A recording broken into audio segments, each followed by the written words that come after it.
নমস্কাৰ বন্ধুসকল, স্বাগতম জনাইছোঁ আমাৰ ইউটিউব চেনেললৈ। হাইস্কুল শিক্ষান্ত পৰীক্ষাত যিসকল উত্তীৰ্ণ হ'ল সেইসকলৰ এতিয়া সময় আহি পৰিছে এটা সঠিক সিদ্ধান্ত লোৱাৰ, উচিত সিদ্ধান্ত লোৱাৰ, জীৱনক সঠিক দিশত উজ্জ্বল ভৱিষ্যতৰ দিশত আগুৱাই নিয়াৰ। এইখিনিতে আমি আগবঢ়াব খুজিছোঁ ছাত্ৰ ছাত্ৰীসকলক উদ্দেশ্য কৰি অসমৰ এজন জনপ্ৰিয় আৰু দক্ষ সাংবাদিক নিতুমণি শইকীয়াদেৱে আগবঢ়োৱা এটা বক্তৃতা। এই বক্তৃতাটোৰ জৰিয়তে ছাত্ৰ ছাত্ৰীসকল নিশ্চয় উপকৃত হ'ব। আহক আমি বক্তৃতাটো উপভোগ কৰোঁ। গুগল সাৰ্চ কৰিবা, চাবা, তপককে উত্তৰ দি দিবা, কিন্তু আমিতো সেইটো পৰিৱেশ পোৱা নাছিল। কিন্তু তাৰ পিছতো আমি বিলাক কৰবাত নহয় কৰবাত নিজক লৈ সজাগ আৰু সচেতন আছিলোঁ কাৰণে চাগে আজি মূৰ দাঙি থিয় হ'ব পাৰিছোঁ, নিজৰ ভৰিৰ ওপৰত ভৰ দি খাব পাৰিছোঁ।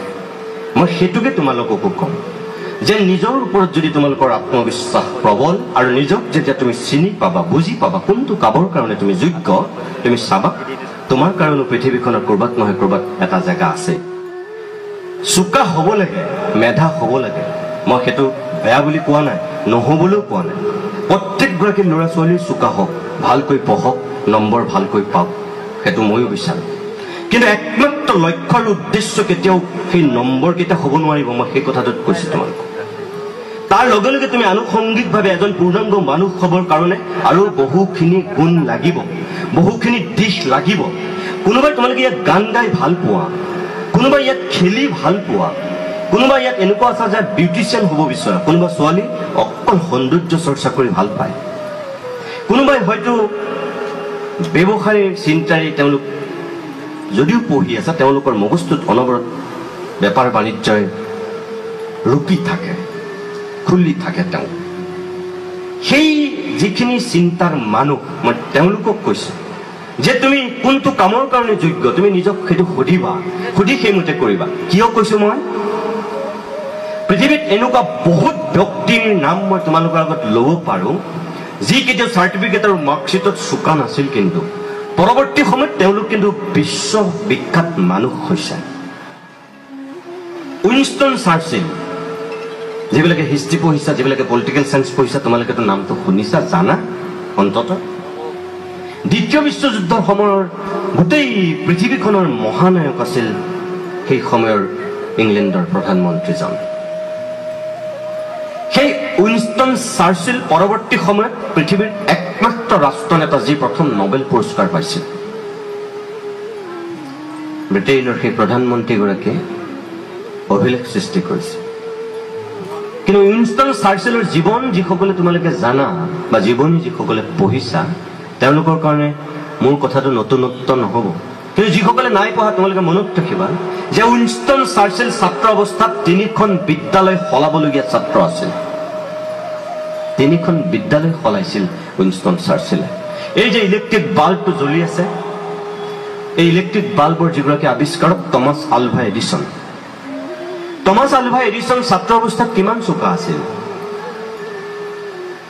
ইমানেই গাধা আছিল, হেডমাষ্টৰে স্কুলৰ পৰা উলিয়াই দিছিল আৰু মাকক মাতি আনি কৈছিল, এই গাধাটোক লৈ যাওক, মই আৰু কেতিয়াও পঢ়ুৱাব নোৱাৰো, মোৰ স্কুললৈ নপঠিয়াব। লাজে অপমানে মাকে লৈ গৈছিল সেই গাধা ল'ৰাটোক।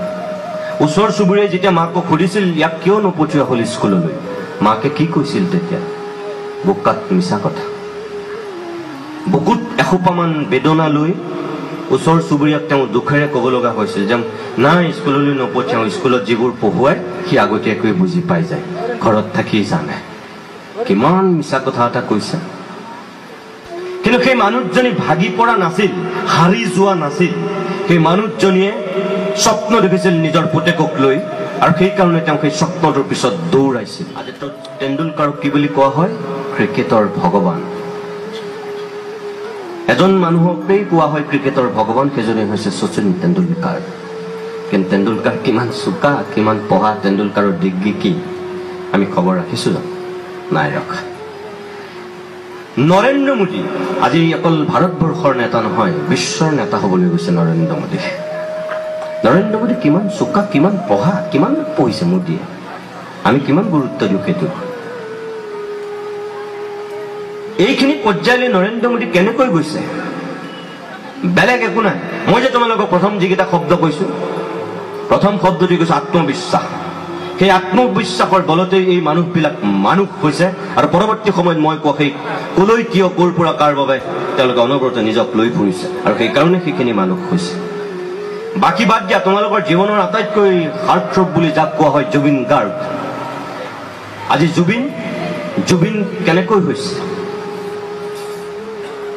যিজন ছাত্ৰই ফিজিক্সৰ পেপাৰ শ্ৰেণীকোঠাত ফালি পেলাই ওলাই আহিছিল পাৰ্ট 2 পৰীক্ষা কেমিষ্ট্ৰি মেজৰ থকা সেই ছাত্ৰজনে ফিজিক্সৰ পৰীক্ষা দিবলৈ পৰীক্ষা হলতেই যেতিয়া ফিজিক্সৰ পেপাৰখন চিৰাচিৰিকৈ ফালি ওলাই আহিছে তেওঁ কোনে বাৰু ভাল ছাত্ৰ বুলি ক'ব তেতিয়া কোৱা কি অধ্যক্ষ কি অধ্যাপক সকলোৱে কৈছিল এটা উদণ্ড আৰু বৰ বেয়া লোৱা অধ্যক্ষটো সুধিছিল যে তই কি কাম কৰিলি এইটো অধ্যাপকবিলাকেতো বেয়াই পাইছিল পৰীক্ষা হলত যিজন ল'ৰাই পৰীক্ষা দিবলৈ গৈ পেপাৰখন ফালি দিব তাকনো কোনো অধ্যাপকে ভাল বুলি ক'ব সেই সময়ত আটাইতকৈ বেয়া আৰু উদণ্ড বুলি ভবা ছাত্ৰজনেতো এতিয়া জুবিন হৈছে তাৰ মানে ফিজিক্স পৰীক্ষা দি থাকোঁতে যিজন ল'ৰাই বুজি পাইছে যে এইবিলাক মোৰ কাম নহয় মই কেলে লিখি আছো কেলে পঢ়ি আছো কোনে পঢ়ে এইবিলাক এনেকুৱা বুলি কৈ পেপাৰখন ফালি ওলাই গুচি আহিছে তেতিয়াতো চবেই বেয়াই পাইছিল জুবিনক আৰু সেই আণ্ডাৰ গ্ৰেজুৱেট জুবিন এতিয়া তোমাৰ কাৰণে কি হাৰ্টথ্ৰব পাপন কিমান চোকা কিমান পঢ়া কিমান মেধা আছিল পাপন আমি কিবা গম পাওঁ অৰ্থাৎ যাৰ যিটো প্ৰতিভা সেই অনুযায়ী যদি নিজক তুমি লৈ যাব জানা তেতিয়াহ'লে তুমি চাবা তোমাৰ কাৰণে কৰবাত নহয় কৰবাত জেগা ওলাবই তুমি যদি খেলি ভাল পোৱা তুমি যদি নাচি ভাল পোৱা তুমি যদি অভিনয় কৰি ভাল পোৱা তুমি যদি গান গাই ভাল পোৱা তুমি যদি কথা কৈ ভাল পোৱা তেনেহ'লে সেই দিশত তুমি যাবলৈ চেষ্টা কৰা কৰবাত নহয় কৰবাত উজলি উঠিবাই তুমি চাবা মই ক'ব লাগে কাৰণে এই কথাকেইটা নাই কোৱা মই নিজে জীৱনত এইখিনিকে নিজে লৈ ফুৰিছো লৈ আছো আৰু লৈ থাকিম সেইকাৰণেহে মই তোমালোকক এই কথাকেইটা কৈছো আৰু দুগৰাকী বক্তা আছে কথা ক'বলৈ মই ছাত্ৰ ছাত্ৰীৰ আগত কথা ক'লে বহুত সময় কৈ থাকিব পাৰোঁ এইকাৰণে মই ক'ব পাৰোঁ যে মই বিশ্বাস কৰোঁ অন্তৰৰ পৰা আমাৰ দেশখন আমাৰ ৰাজ্যখন যিসকলৰ হাতত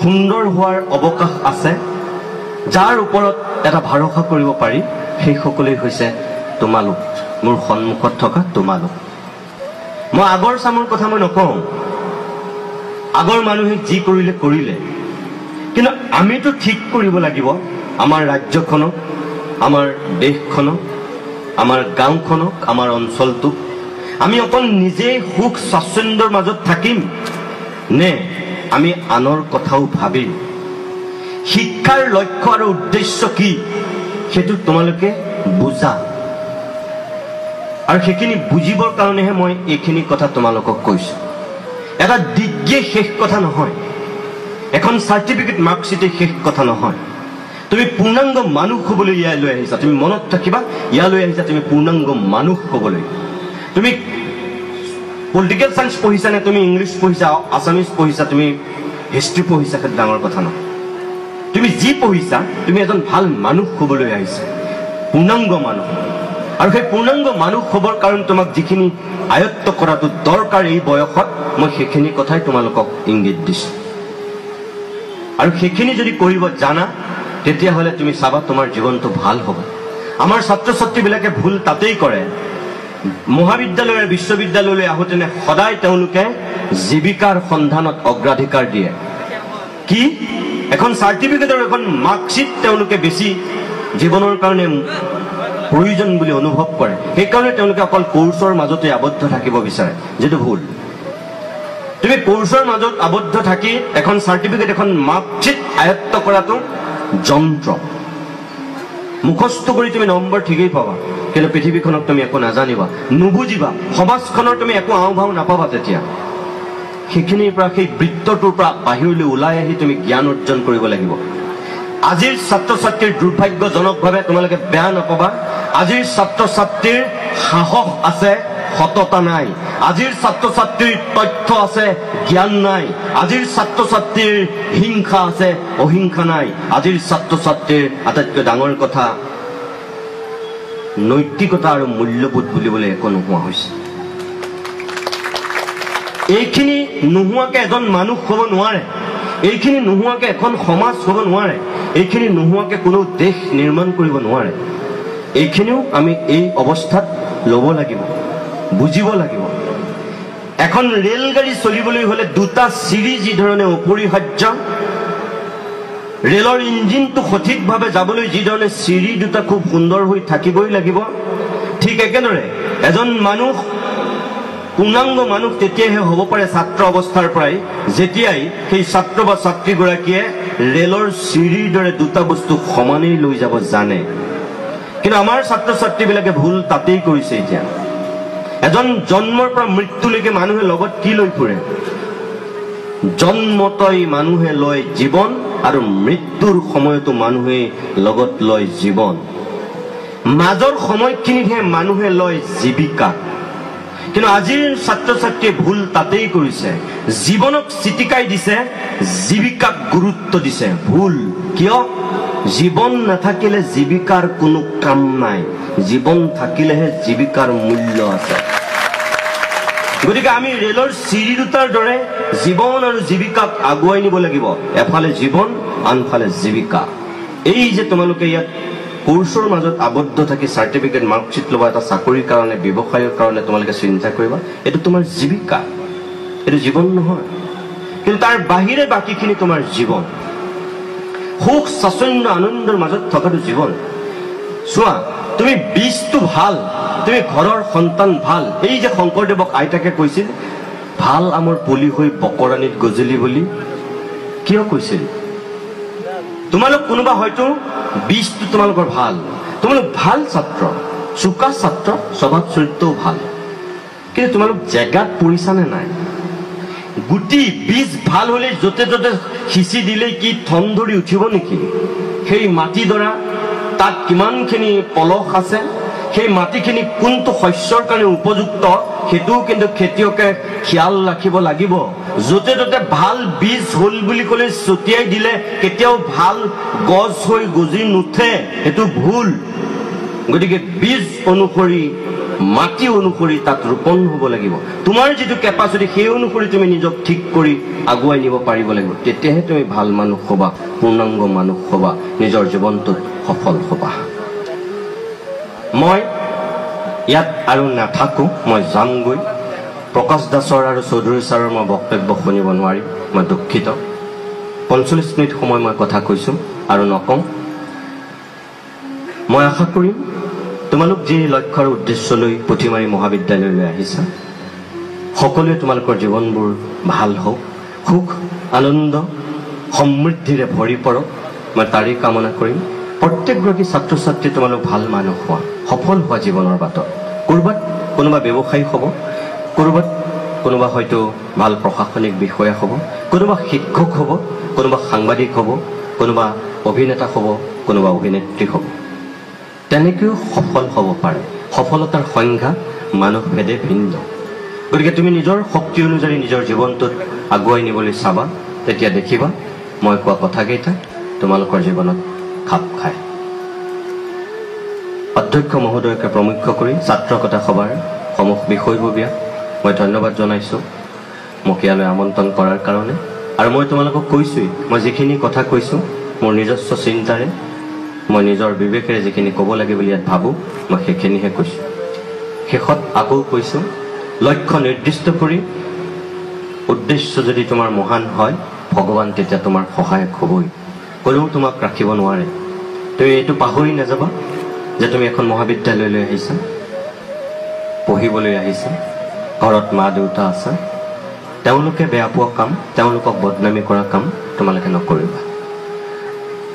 তোমালোকে যদি ইয়াত কমলপুৰত যদি কিবা এটা অপ্ৰীতিকৰ ঘটনা ঘটোৱা, তুমি অকল ছাত্ৰজন বদনামী নোহোৱা, বদনামী হৈ যাব এই 1500 ছাত্ৰ ছাত্ৰী থকা পুথিমাৰী মহাবিদ্যালয়।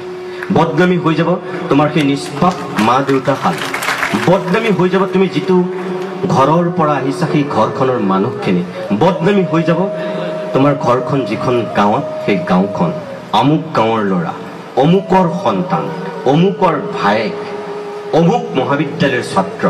কিয়? কিয় সেইটো বদনামৰ ভাগি কৰিলা তোমালোকে আমি কিমানেই ভাবোঁ সেই কথাটো এটা ল'ৰাই বেয়া কাম কৰিছে গোটেই মহাবিদ্যালয়খন বদনামৰ ভাগি হৈছে কিয় কোনে দিলে তোমাক সেই অধিকাৰ মই যদি ইয়াত নকবলগীয়া কথা কওঁ মই নিতুমণি শইকীয়া বদনামী হৈ নাযাম 450 কৰ্মচাৰী থকা প্ৰতিদিন টাইমছ চেনেলটো বদনামী হ'ব কিয় কোনে দিলে অধিকাৰ মই নিজে গণ্ডগোল কৰিছোঁ আৰু বদনামী হৈছে মোৰ ঘৰখন মোৰ মা দেউতা মোৰ কাৰ্যালয়টো পাপ এইটো অন্যায় নাপায় কৰিব আমি সকলোৱে যদি সেই দায়বদ্ধতাৰে নিজক জানি বুজি আমি আগুৱাই লৈ যাব জানো তেতিয়া আমাৰ চাবা নিজৰো ভাল সমাজৰো ভাল দেশখনৰো ভাল আমাৰ সামগ্ৰিকভাৱে মানৱ জাতিৰ ভাল সেইখিনিকে তোমালোকে অনাগত দিনত কৰিবা বুলি আশা কৰি মই মোৰ বক্তব্যৰ ইমানতে সামৰণি